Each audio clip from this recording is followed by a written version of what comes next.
இந்த பேங்க்ல லோன் வாங்கினா அந்த பேங்க்காரங்க வந்து லோன் கட்டணும்னு சொல்லி அந்த வீட்டு சோகத்தெல்லாம் எழுதுறாங்க.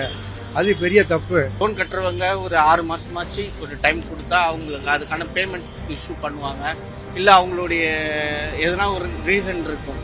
ஹவுஸ் லோன் கேட்க சொல்ல முடியாதுன்னு அவங்களோட பார்த்து கொடுக்கணும்.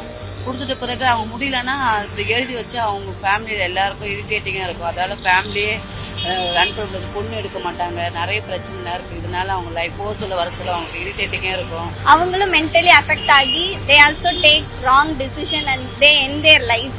வாங்குற வரைக்கும் லோன் வாங்குறீங்களா கேட்பாங்க. அதுவும் எங்கன்னா ஒரு வேலை செய்யணும் கூட இவ்வளோ நான் தரேன், இவ்வளோ 10 வாட்டி கேட்பாங்க. ஆதார் கார்டு கொடுங்க, அது கொடுங்க. ஒரு நிமிஷத்துலேயே உங்களுக்கு அந்த ஆர்டர் ஒரே வாரத்தில் 2 நாளில் கொடுப்பேன்னு. இருக்கப்பட்டவங்க பல கோடி ஏமாற்றிட்டு பல இது பண்ணுறாங்க. அது யாரையும் எந்த ஒரு கவர்மெண்ட்டும் அவங்களுக்கு எந்த ஒரு பண்ணுறது இல்லை. இல்லாதவங்களை பட்டு எழுதி இது எங்கள் பேங்க் சொந்தம் அப்படின்னு சொல்லி எழுதி போர்டு வைக்கிறாங்க.